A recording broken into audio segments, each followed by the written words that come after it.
હાલો friends, નમસ્કાર. મલ્હાર ઠાકર અને પૂજા જોશીની એક વેબ સિરીઝ વાતમાં અદલા બદલી વાત વાતમાં થઈ શરૂઆત. 1 અને 2 પણ સિઝન આવી ગઈ છે, પણ અહીંયા કંઈ કનેક્શન નથી, એટલે આખી એક ન્યૂ સિરીઝ જ છે. 6 એપિસોડ છે, દરેક એપિસોડ એવરેજ 25 મિનિટના છે. આ સિરીઝ વિશે વાત કરું તો ઓવરઓલ મારો એક્સપિરિયન્સ મને બહુ સરસ રહ્યો, મને મજા આવી. હમણાં જ એમની એક મૂવી આવી છે કે લગન સ્પેશિયલ, તો એનું આ પૂર્વ ભૂમિકા હોય ને એવું લાગ્યું, કારણ કે લગન સ્પેશિયલમાં લગ્નથી જ ચાલુ થાય છે, તો એ બંને વચ્ચે અરેન્જ મેરેજ દેખાડ્યા છે. પણ અરેન્જ મેરેજમાં કઈ રીતે મળ્યા, કઈ રીતે એકબીજાને ગમ્યા, એ વસ્તુ કશી આવતી નથી. તો એ તમે ધારી લો કે આ સિરીઝમાં તમને જોવા મળે છે. અને જો લગન સ્પેશિયલ તમને ગમ્યું હશે તો એમની બેની પેર તમને ગમી હશે તો ડેફિનેટલી આ વેબ સિરીઝ તમને ગમશે જ. નાના નાના એપિસોડ છે, એટલે ક્યારે તમને એવું નહીં થાય લાગે કે તમે બોર થશો. વાત કરીએ કે એમાં એવું દેખાડે છે કે મલ્હાર ઠાકર એટલે કે આનંદની ભૂમિકામાં છે અને પૂજા જોશી એક ખુશીની ભૂમિકામાં છે. આનંદને મેનેજ કરવા નથી તો આ એક પોલિટિકલ એની લીડર હોય છે, એનું એક વેલણ કરીને પાર્ટી હોય છે, એમાં એ કામ કરતો હોય છે અને પોળમાં રહેતો હોય છે. અને એની અરેન્જ મેરેજ માટે જોવા આવે છે પૂજા જોશી કે એના પપ્પા લંડનથી પાછા આવ્યા હોય છે અને બહુ જ હાઈટેક અને એક ફોરવર્ડ ફેમિલી છે. તો એના ઘરે જોવા આવે છે અને પછી બે વચ્ચે શું થાય છે, બહુ જ કલ્ચર ડિફરન્સ એને કહેવાય. તો પણ મલ્હારને પૂજા જોશી ગમી જાય છે, એટલે કે આનંદને ખુશી ગમી જાય છે. અને પછી શું થાય છે, તો અહીંયા સ્વિચ થાય છે. મલ્હાર એક ખુશીના ઘરે, મતલબ કે આનંદ એક ખુશીના ઘરે રહેવા જાય ને ખુશી આનંદના ઘરે રહે, તો આખું રોકી ઓર રાનીની તમને યાદ અપાવી જાય. બહુ સારી સારી મોમેન્ટ્સ છે, એક એન્ડમાં ટ્વિસ્ટ પણ છે. આમાં મેઇન વસ્તુ મને એ લાગી દોસ્તો કે પેરેન્ટ્સનો પણ બહુ જ ઇમ્પોર્ટન્ટ રોલ છે અને એમના બહુ જ સરસ ડાયલોગ્સ પણ ઘણા સરસ છે. લોજિક લગાડવા જો ખાસ સિરીઝમાં છે નહીં, એટલે આપણે લોજિકને સાઈડ પર મૂકીશું કે લોજિક જોવા જઈશું તો પછી ઘણી બધી વસ્તુ એવી આવે કે આવું થોડી હોય, તો આપણે લોજિકને ઓબ્વિયસલી સાઈડ પર મૂકવાનું હોય. હર્ષદ ત્રિવેદી સાહેબે બહુ જ સરસ એક્ટિંગ કરી છે અને એમનો રોલ બહુ જ સરસ છે, ડાયલોગ બહુ સરસ રીતે લખાયા છે, જે આખું એમનું ટ્રાન્ઝિશન થાય છે. અને આ બાજુ કલ્પેશ કરીને જે એક્ટર છે એ મલ્હારના પપ્પા, એમની બી એક્ટિંગ બહુ જ સરસ છે. એના મુરલી પટેલ જે મલ્હારના મધરના ભૂમિકામાં છે, એમની પણ એક્ટિંગ અને એમનો રોલ બી બહુ સરસ છે. તો યસ, ઓવરઓલ સંપૂર્ણ પારિવારિક વેબ સિરીઝ છે, તો તમને મજા જ આવશે એવી મને લાગી. આમાં હું 2-3-4 ડાયલોગ્સ અને સીન્સ તો એટલા સરસ છે ને.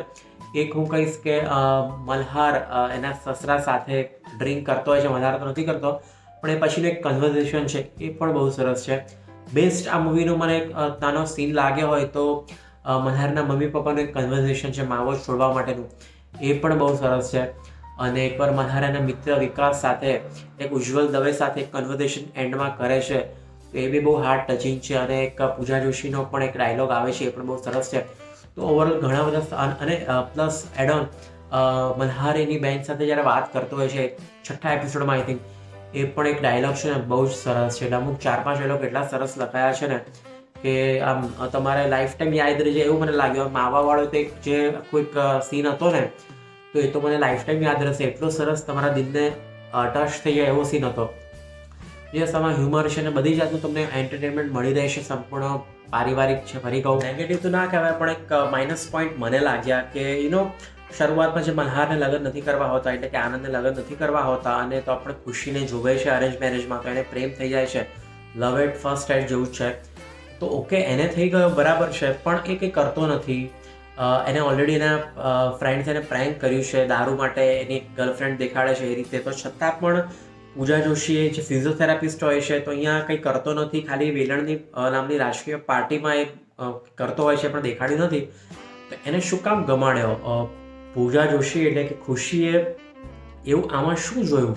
તો એ જસ્ટ બિકોઝ બસ મને તું ગમે છે કરીને એ આ રીતે પૂજા જોશી એના પ્રેમમાં પાગલ થઈ જાય. ખુશી એવું મને કંઈ સોલિડ લાગી નહીં, એટલે એમાં 10 મિનિટ આપતા ને કે એ લોકોનો પ્રેમ કેમ, કંઈક એવી વસ્તુ પોઝિટિવ દેખાડતા કે મને એટલે ખુશીને આનંદ ગમી ગયો હતો. એ કંઈક વધારે આપણને ટચી લાગે, કારણ કે યાર કંઈ કામ કરતો જ નથી, તો એ થોડું સુપરફિશિયલ લાગે છે.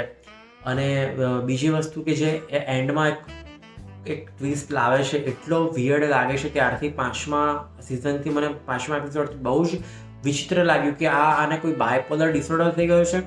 એટલે એ ક્રિએટર એવું જ કરવા માગતા હશે, એમાં ના નથી. પણ યાર ઇટ ઇઝ ઓબ્વિયસલી તમને ગળે ઉતરે નહીં અને આખું સરસ વેબ સિરીઝ જઈ રહી હતી ને એમાં આખું એક યાર આવ થોડી વાર યાર આટલું બધું મને બહુ જ દુઃખ થયું. પછી એમણે વાળી લીધું છે આમ સમહાવ આખું કહેવાય ને કે એક આમ માનવામાં ન આવે એવું બધું લાવી દીધું છે યાર. એનો બેસ્ટ ફ્રેન્ડ હોય છે એ અને એની બહેન એ બંને વચ્ચે પ્રેમ થઈ જાય છે તો એ યાર ઇટ વોઝ વેરી નોર્મલ અને બધું કેટલું મતલબ પોઝિટિવ હતું અને ત્યાં જઈને જે બખાડો ઊભો થઈ જાય છે ઇટ વોઝ લાઈક યાર વોટ ધ હેલ આ શું થઈ રહ્યું છે એવું મને લાગ્યું. અને બીજી વસ્તુ કે જ્યારે પૂજા જોશીના ઘરે મનાવવા જાય છે ત્યારે યાર it is a emotional moment.